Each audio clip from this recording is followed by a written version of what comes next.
নিজের সন্তানের শরীর খারাপ হলে মায়ের চোখের ঘুম আর মনের শান্তি দুটোই যেন কোথাও হারিয়ে যায়।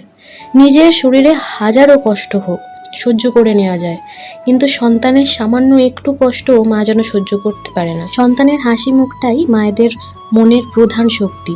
ও যখন অসুস্থ হয়ে ঝিমিয়ে পড়ে, পৃথিবীর কোনো কাজই যেন আর ভালো লাগে না। নমস্কার, আমি সুদীপা, আর লাইফ উইথ সুদীপা সুরের চ্যানেলে আপনাদের সকলকে জানাই স্বাগত। আশা করি সকলেই খুবই ভালো আছেন। আমিও খুবই ভালো আছি, তবে মেয়েটার কাল থেকে শরীরটা খারাপ, তাই জন্য একটু চিন্তাতেই আছি আর কি। আজকে সকালবেলাও ওর কালকে যেরকম জ্বর এসেছিল তেমনই জ্বর এসছে, ওই কারণেই ওষুধ খাওয়ানোর চেষ্টা করছি। বাচ্চারা শরীর খারাপ হলে খাবার তো খেতেই যায় না, আর ওষুধের নামে ওদের আরো বেশি গায়ে জ্বর আসে। 4টি ছোলা ভেজে, আচ্ছা ও খাও খাও খাও, ঠিক আছে। ও মুঠো করে তুমি খেতে পারবে না, ওটা বাবাই খেতে পারবে। বাবা তুমি মুঠো করে খেতে হবে না, তুমি একটা একটা করে খাও। খাও, কাল থেকে কিছু খাওনি শোনো মা। আমি খাবো? আমি এখন খাবো না। থ্যাংক ইউ মা, থ্যাংক ইউ। তুমি একটা খাও, আমি একটা খাই। তুমিও একটা খাও। আচ্ছা তুমি বাদামগুলো খাও, ছোলা খেতে হবে না, বাদামগুলো খেয়ে নাও। কালকে রাত্রির থেকে মেয়ে আমার কিছুই খায়নি, শুধু ভোরবেলা একটু জল চাইছিল, সেই জলটাই শুধু খেয়ে এই যে এখন নিয়ে বসেছি, যদি একটু কিছু খায়। আজকে দুপুরবেলা ওকে আমি যতই চেষ্টা করি, ও কিন্তু ভাত খাবে না। সেই জন্য আমি একটুখানি অন্যরকম ব্যবস্থা ওর জন্য করছি। ওর যখনই শরীর খারাপ হয় ওকে আমি তখন একটু স্যুপ করে দেওয়ার চেষ্টা করি। সেরকম আজকেও একটু অল্প চিকেন বার করে ওর জন্য চিকেন স্যুপ করে রাখছি। যদি ভাত না খায় তাহলে অগত্যা স্যুপটাই খাওয়াবো। চিকেন স্যুপের সাথে আমি একটুখানি রাগি পাউডার মিশিয়ে দিই, তাতে স্যুপটা একটুখানি ঘন হয় আর কি। আর তার সাথে অল্প একটু ঝাল, এখন যেহেতু ওর মুখে একদম স্বাদ নেই, তাই জন্য অল্প একটু নুন আর ঝাল দিয়েই স্যুপটা রেডি করি। এদিকে দুপুর হতেই আকাশ পুরো ঘন কালো হয়ে এসছে, মনে হয় একটু বৃষ্টি হবে। বৃষ্টি হওয়াটা খুব জরুরি, এই কদিন যেভাবে গরম পড়েছে বৃষ্টিটা খুব দরকার। এদিকে মেয়েকে ওর দাদানের কাছে দিয়ে আমি রান্নাঘরে ছিলাম, এবার ওর ভাতটা নিয়ে চলে এসেছি। এই যে একটু আলু সিদ্ধ, একটু বাটার আর ভাত। ওকে আমি এখনো পর্যন্ত নুন খুব একটা দিই না, তবুও মাঝে মধ্যে এই যেরকম আজকে শরীরটা ওর খারাপ, তাই ভাতের মধ্যে অল্প একটুখানি নুন দিয়েছি।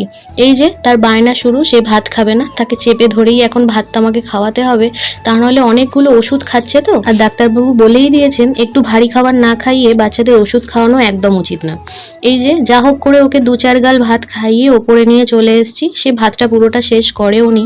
এবার একটুখানি ফলের রস করে দেবো, ততক্ষণ সে জানলা খুলে দাঁড়িয়ে আছে, বাইরের বৃষ্টি দেখছে। যে মেয়েটা জল দেখলেই গরমেতে লাফালাফি করতো চান করার জন্য, তাকে এরকম ঝিমোনো অবস্থায় দেখতে একদম ভালো লাগছে না, বিশ্বাস করুন।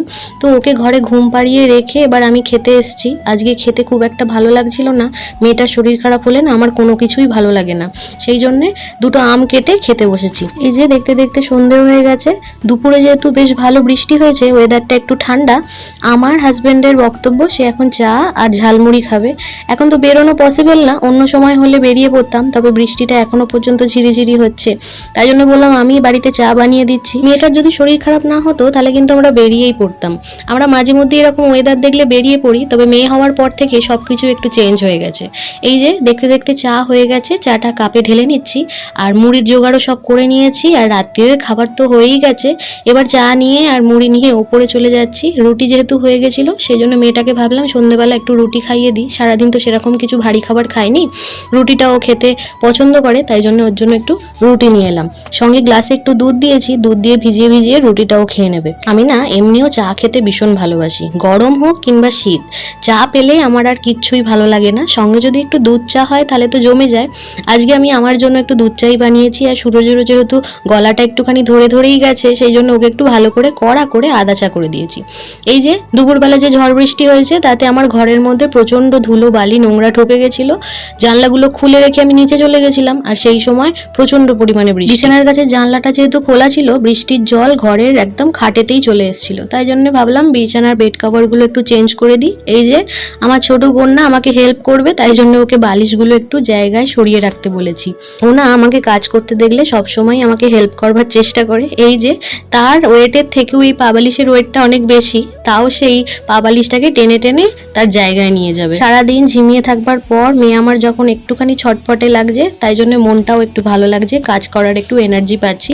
সেই কারণে ভাবলাম যেখান যেখান নোংরা হয়েছে রাত্রির যখন হয়েছে আর কাজ করছি, বাইরের বিছানার চাদরগুলো সব চেঞ্জ করে নিই। কালকে হলেও আমাকে তুলতে হতো, সেই জন্য রাত্রিরেই করে নিচ্ছি। হঠাৎ হঠাৎ এরকম ঝড় বৃষ্টি হলে আমার একটাই সমস্যা হয়, সেটা হচ্ছে দুপুরবেলা আমি নিচে থাকি আর ওপরের জানলা দরজাগুলো সব খোলা থাকে, আর আচমকা ওই দমকা হাওয়ায় বাইরের যত ধুলো নোংরা বালি সব আমার ঘরের ভিতরে। এই যে ফ্রিজের মাথাটা তো পুরো এলোমেলো হয়ে গেছে। এই যে কাজ করতে করতে আর নিচে যেতে ইচ্ছা করছিল না, তাই চায়ের যে বাসনগুলো হয়েছিল সেগুলো ওপরের বেসিনেতেই ধুয়ে নিচ্ছি। এই বেসিনটা না হয়ে আমার অনেক সুবিধা হয়েছে, এখানে আমি নিজে স্কিন কেয়ারও করি, বাসনও মাজি, আর আদার্স অনেক রকম কাজ করি, সে আর কি বলবো। আজকে সারাদিন মেয়েটাকে নিয়ে চিন্তা করতে করতে নিজের উপর একটুও তাকানো হয়নি। সকালবেলা তো যা হোক করেই চান করে বেরিয়েছি, কারণ মেয়ে আমাকে ছাড়া একদম থাকতে চাইছিল না। সেই কারণে এখন যেহেতু একটুখানি ফ্রি পেয়েছি, মেয়েটাও আমার একটুখানি সুস্থ, সবার কাছেই থাকছে, তাই ফেস ওয়াশটা করে একটু ফেস প্যাক লাগিয়ে নিলাম আর কি। এই তো আজকের ভিডিও এইটুকুনি। যদি আমার ভিডিও ভালো লাগে প্লিজ সাবস্ক্রাইব করতে ভুলবেন না, আর লাইক আর শেয়ার করে আমার ভিডিওর পাশে থাকবেন।